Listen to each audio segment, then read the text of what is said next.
자, 반갑습니다. 자, 2022년 차량직 전차직 공무원 대비해서요. 전공 과목입니다. 자동차 정비하고 자동차 공학 이 두 과목에 대해서 이제 여러분들과 같이 강의를 하게 되었습니다. 자, 제 이름은 이윤승이라고 하고요. 고민을 많이 하셨을 겁니다. 교재를 보니까 이거 나 혼자 공부할 수 있는 부분이 아니야 라고 해서 강의를 선택을 하셨으리라 생각이 듭니다. 근데 이제 너무 걱정하지 마셔요. 그렇게 커트라인도 높지 않고 그리고 단시간 내에 최대한 모르는 상태에서 준비를 한다라는 마음. 그러니까 제가 처음 자동차 그 정비 뭐 관련된 내용으로 이제 이론적인 부분을 그 학습할 때처럼 그 마음으로 진행을 해드릴 거니까 그냥 믿고 한번 따라와 보시면 좋을 것 같습니다. 자, 뭐 오리엔테이션이라고 해서 첫 시간 이제 어떻게 학습하시면 될지, 어떤 마음가짐으로 들어오시면 될지, 학습 임하시면 될지 큰 개념에 대해서 한번 정리를 해드리도록 하겠습니다. 자, 일단 우리가 전공 과목에 포함된 우리가 배워야 할 전공 과목은 자동차 정비하고 자동차 공학 이 두 과목이라고 보시면 되겠습니다. 자, 자동차 정비, 자동차 공학 각각 어떻게 과목을 따로 해서 25문제, 25문제 이렇게 문항수는 총 50문제로 주어지게 되고요. 뭐 아시다시피 국어가 25문제에서 전체 시험 문제는 75문제가 된다라고 보시면 되겠습니다. 자, 근데 이제 애매한 것이 이 자동차 정비와 공학을 따로 떼가지고 학습하기가 쉽지가 않다라는 겁니다.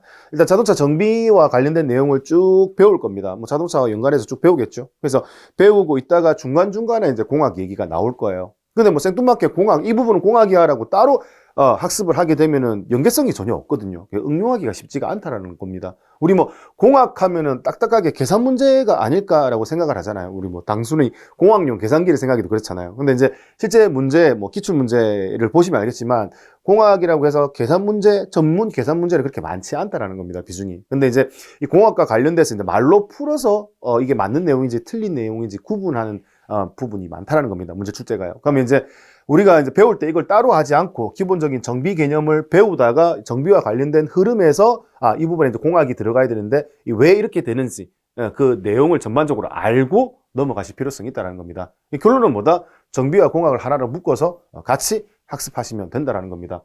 얼마나 좋습니까? 뭐 과목은 나누어져 있긴 두 과목으로 나누어져 있는데 학습을 한 과목만 하시면 되니까요. 그죠? 그래서 그런 식으로 긍정적으로 긍정적으로 생각하시면 좋을 것 같다라는 거죠. 그래서 그렇게 쭉 해 나가시면 될 것 같습니다.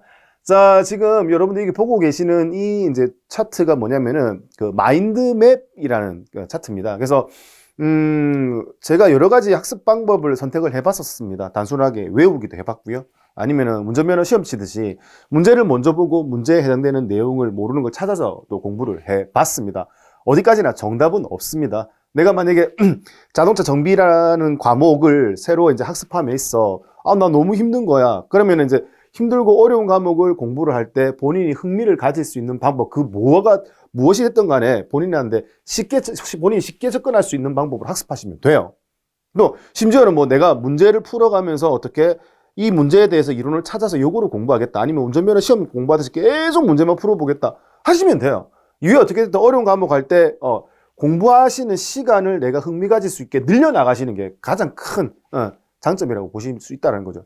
빨리 접근할 수 있고 그 과목을 마스터할 수 있는 방법 중에 하나다라고 보시면 된다는 겁니다. 다만 제가 이제 제 경험상 이렇게 해보니까 학습하는데 크게 어려움이 없고 시간이 지나더라도 내용을 잘 잊어버리지도 않고 그리고 어려운 문제가 나왔을 때 내가 배웠던 틀 안에 집어넣어서 이걸 내 것으로 만들어서 이걸 응용하기가 좋다라는 거 했던 방법을 제가 이제 안내를 해 드릴 겁니다. 근데 크게 나쁘지는 않으실 거예요. 기존 준비하시는 거에 있어서요.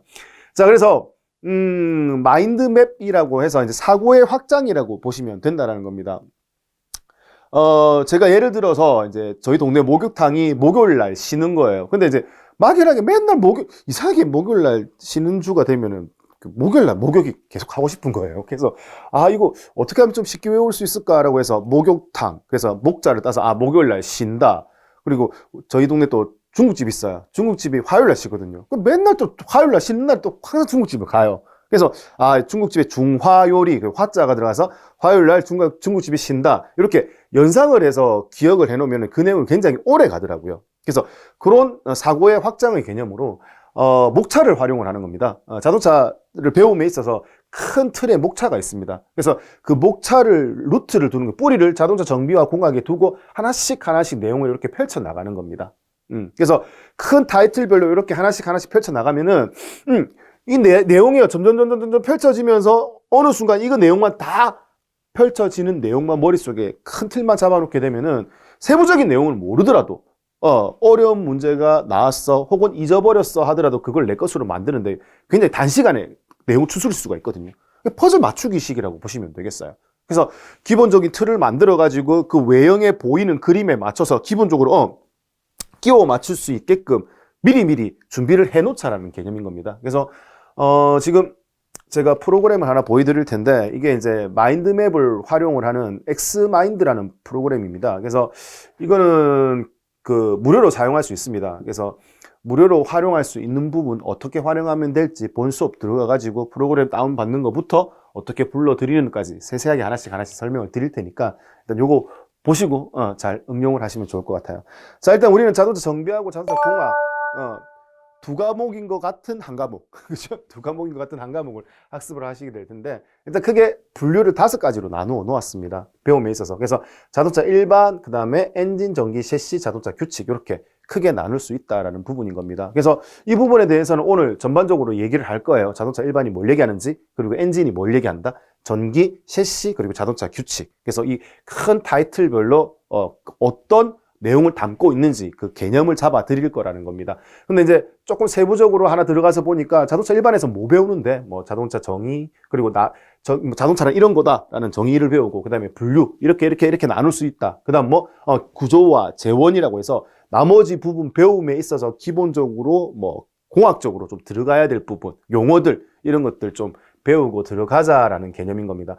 이제 더 펼치면 이제 좀 더 많아진다는 얘기죠. 이렇게 좀 내용이 좀 더 많아지게 되는데 이렇게 되면 좀 해야 될 게 좀 많아지잖아요. 그래서 요거는 우리 본 수업 들어가서 그때 이제 얘기를 하도록 하고요. 큰 개념 하나씩 잡아간다 이렇게 이해를 해두시면 되겠습니다. 그래서 우리가 배우게 되는 건 뭐다? 자동차 정비하고 공학이야. 그리고 이제 우리는 운전만 하는 게 아니라 실제 정비도 해야 되니까 조금 디테일하게 들어가서 정비하고 관련된 내용도 좀 깊게 터치를 해줄 필요성이 있다는 겁니다. 다만 깊이는 있지만 어떻게 된다? 합격 점수가 그렇게 높지는 않기 때문에 크게 부담은 가지지 않으셔도 됩니다. 너무 디테일한 것까지 뭐 몰라도 되니까 뭐 좀 틀려도 괜찮아요. 틀려도 합격하는데 크게 지장은 없으니까 일부 틀려도요. 그래서 좀 가볍게 따라오시면 좋을 것 같습니다. 자, 5개로 나눈다. 요거는 좀 기억을 해놓고 가죠. 자동차 일반, 엔진, 전기, 셰시, 자동차 규칙 이렇게 5가지와 관련된 이야기를 할 것이다 라는 겁니다. 자, 그러면 이제 실제 얘기를 해보자라는 거죠. 자, 여기서 보시면 자, 자동차라고 하면 일단은 우리가 지금 외형에 보이는 이 모습을 가진 녀석을 우리 자동차라고 얘기를 하잖아요. 근데 이제 자동차는 크게 둘로 나눌 수 있다라고요. 이거를 또 둘로 나눈다고요. 자동차를 뭐 앞과 뒤로 이렇게 나누는 게 아니라 뭐와 뭐로 나눈다? 차체와 셰시로 나눌 수 있다라는 겁니다. 차체는 뭐냐면 우리가 그냥 외관에 보이는 것들 대부분이라고 보시면 돼요. 근데 정확한 그 명칭에 대한 정의는 이렇습니다. 사람이 타는 공간, 혹은 뭐 짐을 실는 공간, 그리고 기계적 장치를 보관하는 이 공간, 이것들이 어떻게 구분 지어놓고 이렇게 공간들을 전부 다 이 몸체 공간 차지하는 이 전체를 뭐라고 한다? 차체 혹은 바디라고 정의를 하자라는 겁니다. 그래서 우리 외형 뭐 일상생활하면서 보는 것들 전부 다 뭐다? 차체라고 보시면 돼요. 차체, 바디. 근데 이제 차체하고 바디하고 관련된 내용을 전반적으로는 자동차 일반에서 이야기를 할 거예요. 뭐 전체 사이즈 용어라든지 우리 뭐 일상생활하면서 흔하게 접할 수 있는 것들 있잖아요. 뭐 이 차 외형이 이쁘다, 뭐 이런 내용도, 뭐 문이 5개 있다, 뭐 이런 거 있잖아요. 이거는 뭐 승용형에 해당된다. 그리고 뒤에 툭 떨어진 것을 뭐 레저용 비클, 뭐 RV 차량이라 한다, 이런 개념이에요. 이거는 이제 자동차 일반에서 이야기를 하게 될 것이고요. 이제 주로 이제 메인이 되는 것들입니다. 이 바디, 즉 차체를 들어 올렸을 때 이 내부에 나오는 것들을 우리 뭐라고 할 거다? 셰시라고 하게 되고요. 이 셰시가 이제 우리가 배워야 할 주된 내용이다. 이렇게 보시면 되겠습니다.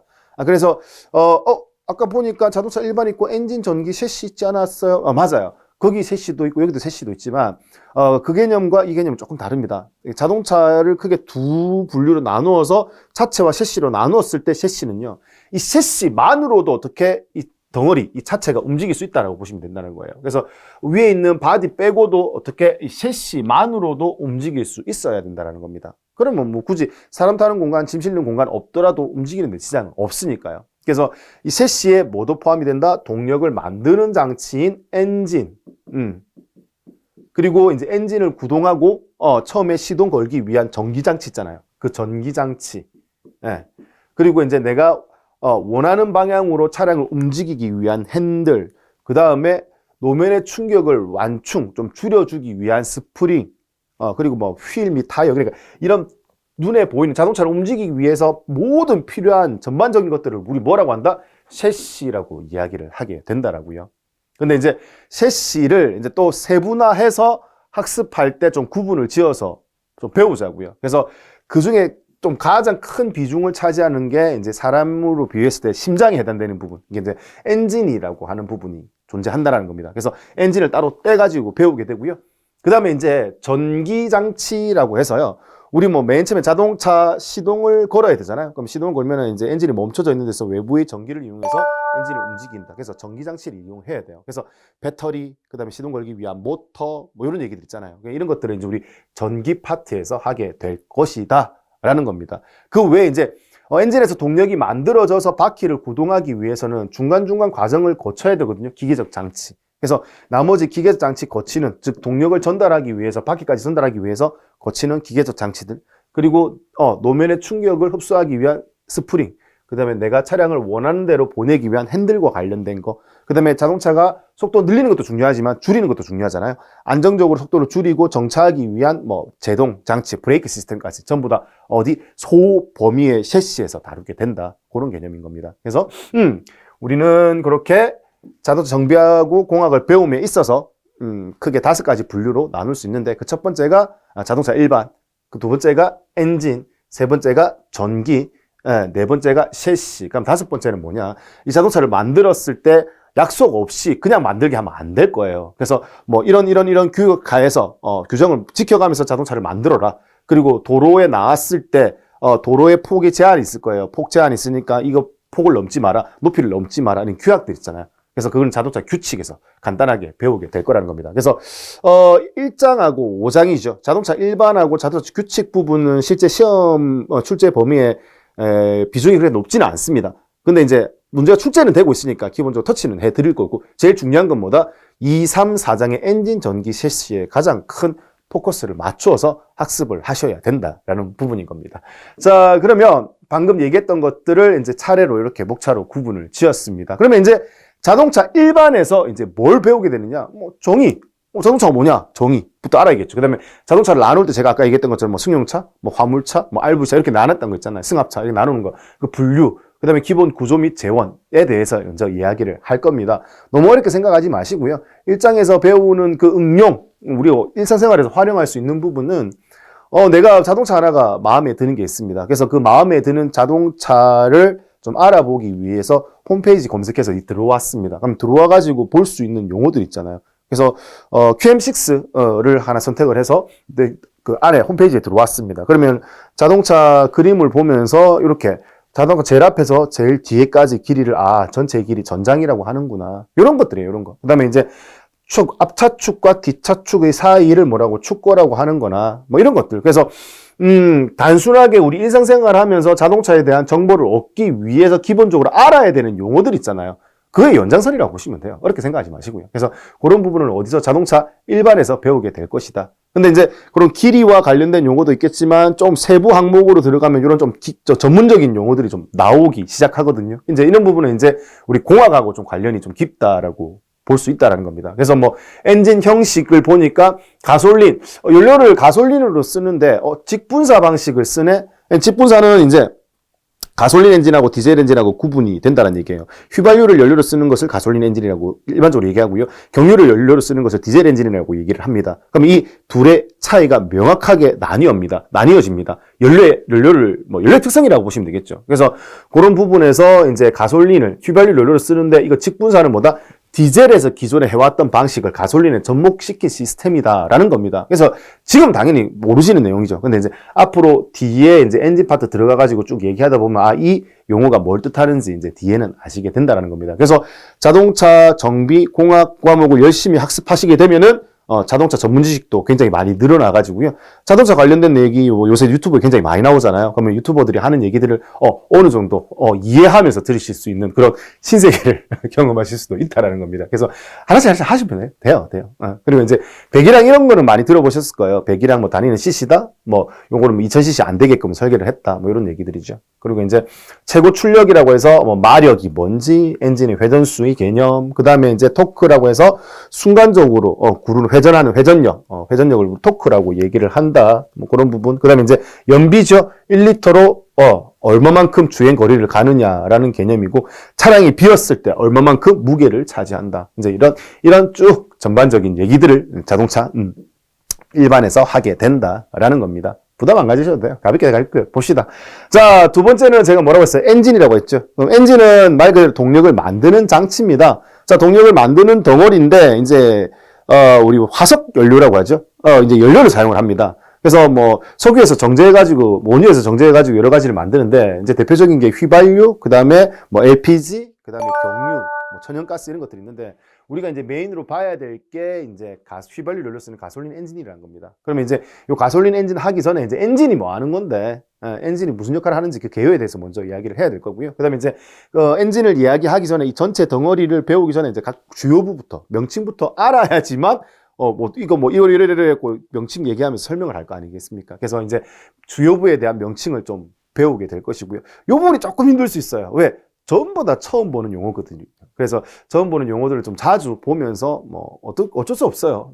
빈도수로 계속 노출시켜가지고 익숙하게 할 수밖에 없습니다. 그래서 이 부분 조금 힘들 수 있습니다. 대신에 이제 이렇게 힘들게 배웠던 것들 토대로 이제 퍼즐 맞추듯이 제가 하나씩 맞춰 드릴 거예요. 그래서 가솔린 엔진의 특징이 뭔지, 그리고 LPG를 연료로 쓰는 엔진의 특징이 뭔지, 그리고 디젤, 경유를 연료로 쓰는 엔진의 특징이 뭔지 그렇게 구분해서 배우는 장이 2장이다. 이렇게 보시면 되겠습니다. 자, 그러면 이제 엔진의 개요, 그 다음에 주요부, 뭐, 가솔린, LPG, 디젤 엔진 이렇게 얘기를 하는데, 여기 이제 엔진 내부에서 우리 뭐 외형에서 봤을 때와는 좀 다른 내부의 시스템의 형상이 있겠죠. 그래서 이렇게 내부에는 이런 형상을 가지고 이렇게 동력을 만들어 간다라는 부분에 대해서 이제 얘기를 할 거라는 겁니다. 그래서 이제 우리 뭐 대부분 남자분들이 많으실 거예요. 저희 세대는 배웠는데 기술 시간에 뭐 흡입, 압축, 폭발, 배기 뭐 뭔지도 몰랐었어요. 그냥 외우라고 해서 시험에 나온다라고 해서 그냥 외웠던 것들이 이제 여기서 사용이 되더라고요. 자동차를 배워 보니까요. 그래서 이제 한 번에 동력을 만들기 위해서 4가지 과정을 거친다더라. 엔진 안에서요. 그래서 그 과정에 이름 붙인 게 공기와 연료를 당기는 걸 흡입, 이렇게 밀어붙이는 걸 압축, 그 다음에 불꽃 조각 터트리는 걸 폭발, 타고 남은 걸 내보내는 걸 배기라고 한다. 이런 뭐 행정 4가지 거쳐가지고 동력을 만들어내는 것을 엔진이라고 한다. 근데 이제 이 엔진이 기구학적으로 막 움직이는 녀석들 이제 각 주요부의 이름들을 알아야겠다라는 거죠. 그래서 그런 부분을 이제 엔진 파트에서 주요부, 그 내용에서 다루게 된다라는 겁니다. 자, 그래서 이제, 요게 이제 이 부분을 엔진이라고 얘기를 하고, 이제 그 엔진은 크게 이 2가지를 비교를 많이 합니다. 우리 엔진 배워보면서. 그래서 휘발유를 쓰는 가솔린 엔진, 경유를 쓰는 디젤 엔진인데, 요 2가지를 기준으로 얘기를 많이 하는데, 이제 그 특징이 뭐냐면은, 휘발유와 경유를 이제 가장 큰 차이점이에요. 이런 우리 과학 배웠을 때 과학 실험실, 비커 아시죠? 실험실의 비커에다가 하나는 휘발유를 담고 하나는 경유를 담아요. 그래 놓고 어떻게 성냥불을 딱 켜가지고 한 번은 휘발유, 한 번은 어떻게 경유에 던집니다. 그럼 어떻게 한다? 휘발유와 경유의 반응이 완전 다르거든요. 어떻게 다른데? 휘발유에 던진 성냥에 의해서 휘발유는 불이 붙어요.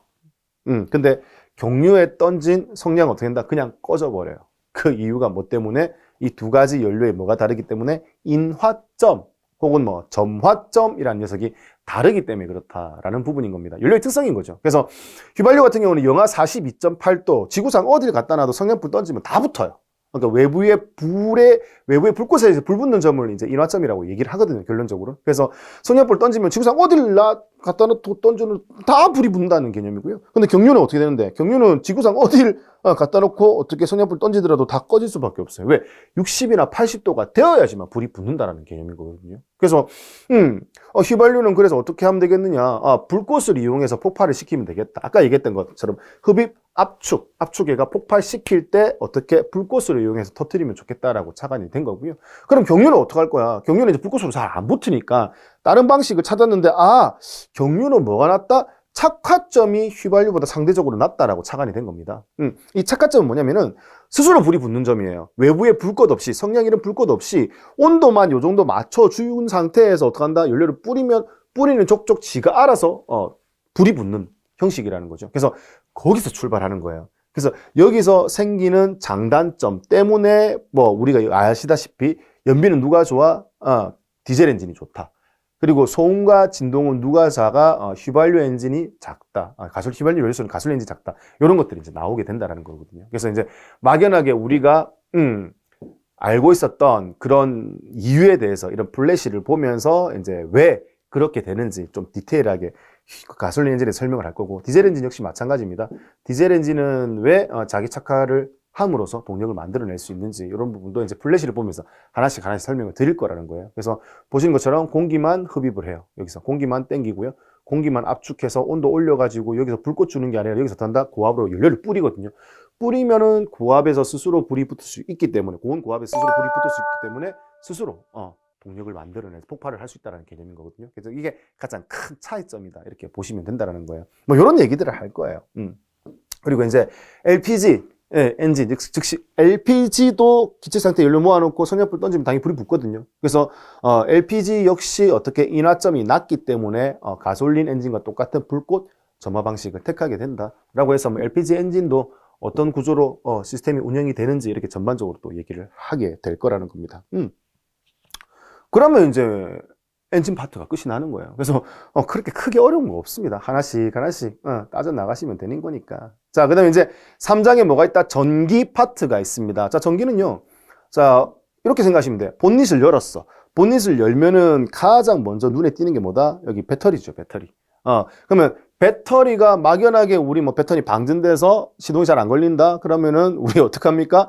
출동 서비스 부르게 되면은 그 기사님이 오셔가지고 점프를 대준다든지 아니면 배터리를 바꿔준다. 이게 전부가 아니라, 그것도 당연히 알아야겠지만, 그게 전부가 아니라 배터리 내부에서 어떤 원리로 전기가 만들어지는지에 대한 좀 디테일한 얘기도 하셔야 된다는 거죠. 그래서 어쩔 수 없이 배터리 내부에 뭐뭐가 재질을 뭘 쓰느냐에 따라서 그런 부분에 대해서 언급을 해야 되니까, 플러스 극판에는 이산화 납을 쓴다더라.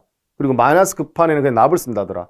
그리고 어떻게 화학 반응을 일으키기 위해서 묽은 황산을 이렇게 어쩔 수 없이 원소 기호가 들어온다라는 거예요. 그래서 자동차 정비하고 공학이라고 했는데 막상 뚜껑 열어보면은 뭐도 나온다? 이렇게 화학도 나오는 거예요. 화학도 나오고 기구학적인 것도 나오고 수학도 나오고. 그래서 전반적으로 이렇게 알고 있어야 된다. 대신 단 우리 화학 시간에 학창 시절에 화학 시간 배웠던 것처럼 그렇게 깊이 있는 부분까지 터치를 안 하니까 너무 걱정은 안 하셔도 됩니다. 정말 기초적인 내용들만 가지고 응용을 충분히 하실 수가 있다는 겁니다. 계산 문제 역시 마찬가지니까 그런 거 너무 걱정하지 마시고요. 자, 이렇게 이제 전기를 만들었어요. 전기를 저장해가지고 저장해가 필요할 때 만들어가지고 제일 처음에 이제 뭘 이제 어느 쪽으로 이렇게 모터 쪽으로, 그죠? 전기를 보내준다라는 개념이에요. 그럼 이제 모터가 막 돌아서 엔진이 첫 번째 시동 걸릴 때까지 움직인다는 개념이죠. 그래서 이제 우리 기동 전동기, 시동 전동기라고 하는데, 이거 우리 그냥 모터 외부에서 전원이 들어가면 그냥 돈다가 끝이 아니라 어떻게 도는지, 그죠? 모터가 어떤 원리에 의해서 도는지에 대해서 세부적으로 좀 얘기를 할 필요성도 있다라는 겁니다. 그래서 작동 원리라든지 기본 구조에서 어떻게 이렇게 움직여가지고 동력을 외부의 전원을 받아서 동력을 만들어내는지 이런 세부적인 이야기까지 하게 될 거라는 겁니다. 그래서 전기 파트 들어오게 되면은 배터리부터 먼저 배우게 되시고요. 그 다음 뭐 배운다? 기동 전동기라고 해서 모터에 대해서 배우게 된다는 겁니다. 근데 이제 이런 세부적인 항목을 하기 전에 사전에 이제 기초전기 전자라고 해서 우리 자동차 배우기 전에 자동차 일반부터 했던 것처럼 마찬가지 기초전기를 배우고 나서 이제 전기 파트 들어오셔야지 용어를 이해하실 수가 있다는 거예요. 전류, 전압, 저항, 이런 개념에 대해서요. 그래서 그런 부분 먼저 하고 이렇게 들어온다. 그래서 기초전기 전자, 그 다음에 배터리, 그 다음에 기동 전동기, 모터 관련된 얘기를 합니다.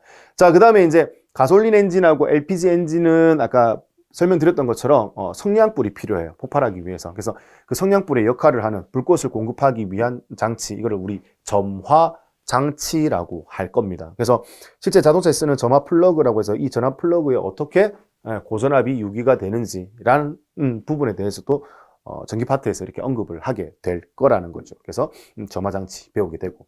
자, 그 다음에 이제 시동이 걸렸어요. 시동이 걸리게 되면, 이 점화 플러그 도움받아서 가솔린 엔진 시동이 걸렸어요. 그러면 이제 시동이 걸리면 엔진이 계속 돌겠죠?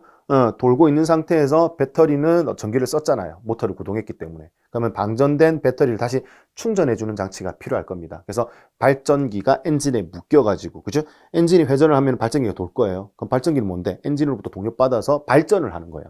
전기를 만들어서 어떻게 배터리를 다시 충전시켜 준다라는 개념인 거죠. 그래서 발전기 역시 그냥 발전기다, 전기를 만드는 장치다 로 끝나는 게 아니라 구성 요소를 배울 거고 어떻게 전기가 만들어지는지 뭐 이런 얘기들을 하게 될 거라는 거죠. 그래서 발전기에 대한 얘기를 하게 되고 그 다음에 이제 기타 그 나머지 액세서리도 관련된 내용들도 많아요. 근데 이제 비중을 따지자면은 지금 방금 언급했던 기초전기전자, 배터리, 모터, 그 다음에 점화장치, 발전기가 거의 전기 파트의 메인이라고 보시면 돼요. 그 외에 나머지 이제 뭐 등화장치라고 해서 전조등 관련된 이야기, 뭐 미등, 제동등 뭐 이런 등과 관련된 이야기를 일부 하게 될 것이고요. 자, 그 다음에 이제 비 올 때 쓰는 거죠. 와이퍼 장치도 이제 편의 장치 중에 일부인데, 뭐 요거에 대한 얘기도 간단하게 언급을 할 겁니다. 그리고 이제 계기판이 있습니다. 계기판은 이제 운전할 때 이 계기판을 보면서 뭐 자동차 전반적인 상황에 대해서 알 수 있다는 얘기죠. 근데 이제 그보다 더 중요한 게 있습니다. 자동차에 문제가 생겼을 때 경고등을 막 띄우기 시작한다는 거죠. 그러면 이제 정비하시는 분 입장에서는 어떻게 된다? 이 경고등이 어떤 차에 어떤 문제가 생겼을 때 경고등이 뜬다는 것도 기본적으로 알아야 되고, 그리고 이제 이 경고등을 수리하는 부분, 경고등을 어떻게 조치를 해서 수리하는 부분까지도 일부 언급이 되어야 된다는 거죠. 과목의 특성상. 그래서 그런 부분도 뭐 그 계기판하고 연동해서 설명을 좀 드리도록 하겠습니다. 자, 그 다음에 이제 남아있는 게 뭐냐면은, 여름철에 에어컨이에요, 에어컨. 그래서 여름철에 에어컨이 자동차에 어떤 원리로 자동차 내부에 시원한 바람을 나오게 하는지에 대해서 이제 세부적으로 배울 거라는 거죠. 그래서 이런 시스템에 대해서 학습하시다 보면은 이거하고 가정용 에어컨하고 크게 다르지 않거든요. 그래서 뭐 가정용 에어컨 관련된 이야기가 나오더라도 충분히 어느 정도 이해가 가능하실 정도로 기본적인 내용은 에어컨 관련돼서 배우게 된다. 이렇게 이해를 해두시면 되겠습니다. 그리고 이제 여기까지가 이제 과거에 우리 배웠던 전기 파트의 메인이라고 보시면 돼요. 다시 말씀드리면 기초전기전자, 그 다음에 배터리, 그 다음에 기동전등기를 포함한 모터, 그 다음에 이제 가솔린 엔진, LPG 엔진에 불꽃을 공급해주는 점화장치, 그 다음에 전기를 만들어서 배터리를 충전하는 충전장치, 발전기와 관련된 거, 그리고 이제 메인이 되는 게 에어컨. 여기서 거의 모든 문제가 나온다라고 보시면 된다라는 겁니다. 근데 지금 추세가 뭐다? 야, 이게 엔진 없애자. 이 내연기관 계속 어떻게 한다? 유해물질 만들어내고 환경오염, 주된 원인이 된다더라고요. 그래서 내연기관 없애고 친환경 자동차로 넘어가자라고 추세가 바뀌고 있죠. 그래서 여러분들이 알고 계시는 친환경 자동차가 뭐가 있는데, 이런 거 있잖아요. 전기차 많이 들어보셨죠? 그리고 이제 현대에서 좀 투싼 이렇게 해서 만든 거, 하이브리드, 수소차, 연료전지자동차 이런 거 들어보셨을 겁니다. 그런 것들이 진짜 오리지널 친환경 자동차, 저공해 자동차라고 보시면 되겠고요. 내연기관에서 이쪽으로 바로 넘어가기가 부담스러운 거예요. 뭐 기술적인 부분도 그렇고요. 그래서 중간 단계 하나 거치자라고 해서 하나 거치는 게 뭐다? 하이브리드의 개념인 겁니다. 그래서 내연기관하고 그 다음에 친환경 자동차의 시스템을 같이 접목을 해서 두 가지 같이 넣었다. 그래서 그걸 우리 뭐라고 한다? 하이브리드 자동차라고 이야기를 하는 거죠. 그래서 하이브리드 자동차 관련된 이야기도 시험에 곧잘 나오게 됩니다. 그래서 이 부분도 배우게 되고, 그 다음에 이제 진짜 친환경 자동차죠. 전기차에 관련된 이야기도 하게 된다. 그리고 이제 여기 있는 연료전지 자동차, 우리 뭐 수소차라고 얘기하죠. 그래서 수소차에서도 연료전지 스택이라고 해서 수소를 충전해가지고 공기 중에 산소, 이걸 이제 화학 반응을 해서 전기를 만드는 과정, 그리고 수소차가 어떻게 전반적으로 수소가 들어오고 차량에 이렇게 연료전지 스택에 들어오고 나가는지, 그리고 공기가 어떻게 들어와서 물이 돼서 나가는지, 뭐 이런 전반적인 이야기를 연료전지 자동차에서 또 하게 될 거라는 겁니다. 그래서 친환경 자동차 부분까지 터치를 해서 전기 파트가 마무리가 된다라는 겁니다. 그리고 이제 방금 제가 설명드리면서도 굉장히 길었잖아요. 긴 것처럼 전기 파트의 비중이 점점 커지고 있다, 많아지고 있다, 이렇게 이해를 해두시면 좋겠다라는 겁니다. 그래서 엔진하고 전기 파트가 마무리가 되고요. 그 다음에 이제 배우시게 될 게 뭐다? 셰시입니다. 셰시. 자, 셰시는 아까 말씀드린 것처럼 큰 범주의 셰시도 있겠지만, 큰 범주의 셰시는 아까 뭐라고 했어요? 이 셰시만으로도 움직일 수 있겠죠. 동체가. 근데 이제 중요한 것은 우리가 배우는 작은 범주의 셰시는 엔진에서 만들어진 동력이, 내연기관인 엔진에서 만들어진 동력이 어떻게 바퀴에 전달되는지 그 동력이 전달되는 과정에 대해서 이야기를 한다라는 겁니다. 그 대표적인 예가 요거라고 보시면 되겠는데, 앞쪽에 엔진이 있어요. 앞쪽에 엔진이 있고 지금 구동시켜 보면요. 이제 뒷바퀴가 구르는 방식인데 이게 이제 화물차에서 주로 많이 쓰는 방식이거든요. 화물차에서 주로 많이 쓰는 방식으로 얘를 뭐라고 하느냐. 앞쪽에 프론트, 앞쪽에 엔진이 있고 뒷바퀴가 구르는 방식, 약을 따서 FR 방식이라고 이야기를 하는 겁니다. 그러면 이제 이런 FR 방식 기준으로 앞쪽에 엔진이 있고 뒷바퀴가 구동되기 위해서는 어떤 과정에 의해서 동력이 전달되는지. 그래서 뭐 클러치, 변속기, 뒤쪽으로 동력을 전달하기 위한 축인, 추진축, 총감속 장치, 바퀴까지. 그래서 이런 일련의 과정에 대해서 쭉 하나씩 배우게 된다는 겁니다. 뭐에서? 동력 전달 장치에서요. 그래서 셰시 파트 들어가시게 되면 제일 먼저 배우시게 될 게 뭐다? 동력 전달 장치에 대해서 먼저 배우시게 된다라는 이야기인 겁니다. 자, 그래서 이 동력 전달 장치와 관련돼서 이제 이야기가 끝나게 되면 어떤 과정에 의해서 이제 바퀴까지 동력이 전달되는지 개념을 잡으실 수 있고요. 그 다음에 나오는 것이 뭐다? 이제 현가 장치라고 이야기를 하는 겁니다. 그래서 현가 장치는 이제 말 그대로 스프링과 관련된 이야기인 겁니다. 근데 이제 스프링과 관련된 이야기 중에서도 이제 뭐, 이렇게 작은 승용차에서 주로 쓰는 이렇게 동그란 코일 스프링이 있고요. 이제 코일 스프링 같은 경우는 혼자서 쓰기 힘드니까 우리 들어보셨던 쇼바라는 녀석하고 같이 사용을 하게 된다라는 부분부터 큰 차량에서는 요걸로 안 돼서 어떻게 뭐 판 스프링을 쓴다. 그러니까 전반적으로 스프링과 관련된 이야기를 할 거라는 겁니다. 그래서 그런 스프링과 관련된 이야기를 우리 뭐라고 하느냐? 현가 장치라고 하고 이 현가 장치에 대해서 또 배우게 된다라는 겁니다. 자, 그 다음에 이제 핸들을 돌렸을 때 바퀴가 어떻게 움직이는지, 앞바퀴가 어떻게 움직이는지, 그래서 내가 우회전한다, 좌회전한다 결정할 수 있다라는 부분인 거죠. 그래서 이제 관련된 부품에 대해서 배우게 되고 이제 어떻게 동작하는지에 대해서 배우는 게 뭐다? 핸들과 관련된 것을 우리 조향 장치라고 해서 이제 배우게 될 거라는 겁니다. 그래서 이 부분도 셰시 파트에서 다루게 된다. 자, 그 다음에 이제 맨 마지막에 자동차를 속도를 안정적으로 줄이기 위한 브레이크와 관련된 시스템이죠. 그래서 이 브레이크와 관련된 시스템을 우리 이제 뭐라고 한다? 제동 장치라고 해서 배울 거라는 겁니다. 그래서 뭐 이렇게 앞바퀴에 사용되는 주로 많이 사용되는 디스크 브레이크도 있고요. 그다음에 이제 뒤쪽에 많이 사용되는 드럼 브레이크도 있다라고 해서 뭐 이런 류의 얘기들을 제동 장치에서 이야기를 하게 된다라는 겁니다. 그러면 이제 셰시 파트도 끝이 난다라는 겁니다. 그러면 이제 다 했어요. 거의 다 했어요. 그래서 이제 자동차 일반부터 엔진, 전기, 셰시가 마무리가 되게 되고 이제 5장에서 마무리할 게 뭐다? 이제 약속인 겁니다. 약속. 자동차를 만들 때 야, 길이, 너비, 높이 이 정도 안으로 다 제작을 해. 그런 것들의 규칙. 그래서 이 규칙에 대해서는 몇 번 이제 읽어보면은 이제 외우실 수가 있다라는 겁니다. 그래서 이건 자주 보시면 돼요.